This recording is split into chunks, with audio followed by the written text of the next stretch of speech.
മലയാള season 7 nomination പ്രക്രിയയാണ് നടന്നുകൊണ്ടിരുന്നത്. Big boss എല്ലാവരോടും പറഞ്ഞ് ഇത് 11ാമത്തെ വീക്കിലെ നോമിനേഷൻ പ്രക്രിയയാണ്.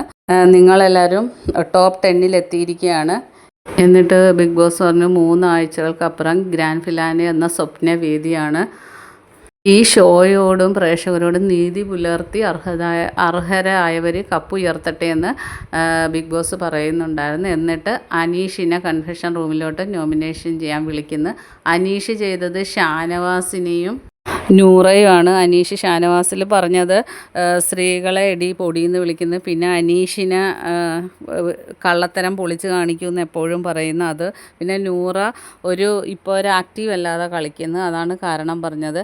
പിന്നെ ആദില അടുത്തതായി വന്ന് നോമിനേറ്റ് ചെയ്തത് ഷാനവാസിനെയും ലക്ഷ്മിയെയാണ്. നൂറ നോമിനേറ്റ് ചെയ്തത് ലക്ഷ്മിയും നെവിനെയാണ്. അത് കഴിഞ്ഞ് അക്ബർ വന്നിട്ട് ഷാനവാസിനെയും നൂറയാണ് പറഞ്ഞത്. ഷാനവാസ് ഇങ്ങനെ സ്ത്രീകളെ പിന്നെ എടി പൊടിയെന്ന് വിളിക്കുന്നു, പിന്നെ ടാസ്ക് കുളവാക്കി, അതൊക്കെയാണ് അക്ബർ പറഞ്ഞത്. നൂറയിൽ ഇപ്പം നൂറ ആക്റ്റീവ് അല്ല, വെറുതെ ഒരു പാവയെ പോലെ ഇരിക്കുന്നു, അതാണ് അക്ബർ നൂറയിൽ നോമിനേറ്റ് ചെയ്യാൻ പറഞ്ഞത്. ആദില ഷാനവാസിനെയും ലക്ഷ്മിയെയാണ് പറഞ്ഞത്. സാബുമോൻ അക്ബറിനെയും നെവിനെയാണ് പറഞ്ഞത്. ആര്യൻ പറഞ്ഞത് അനിമോളെയും നൂറയുമാണ്. ഷാനവാസ് അക്ബറിനെയാണ് പറഞ്ഞത്. കാരണം ലാലേട്ടൻ പറഞ്ഞിട്ടും എല്ലാ സ്ത്രീകളെയും അക്ബറും എടിയെന്ന് വിളിക്കുന്നുണ്ട്.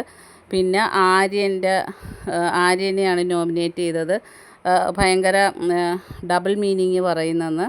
പിന്നെ നെവിൻ നോമിനേറ്റ് ചെയ്തത് അക്ബറിനെയും പിന്നെ സാബുമോനെയാണ്. സാബുമോൻ ഒരു ആക്റ്റീവ് അല്ല, എന്തെങ്കിലും ഒരു കാര്യം പറഞ്ഞാൽ 4 ആഴ്ച കഴിയുമ്പോഴാണ് ബോധം വരുന്നത്.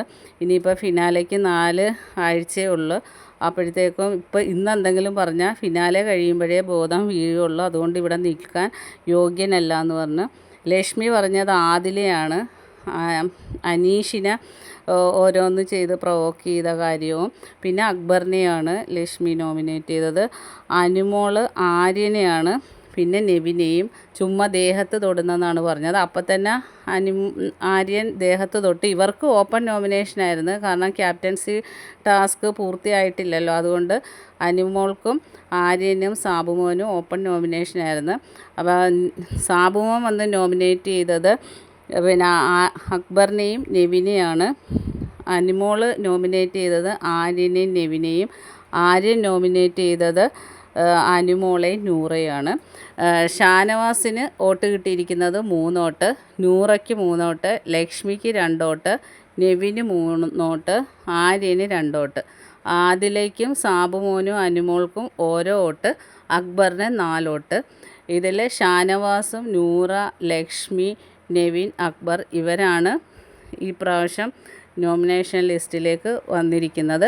ബാക്കി അപ്ഡേറ്റുമായിട്ട് വീണ്ടും കാണാം. എൻ്റെ ചാനലൊന്ന് സബ്സ്ക്രൈബ് ചെയ്യണം.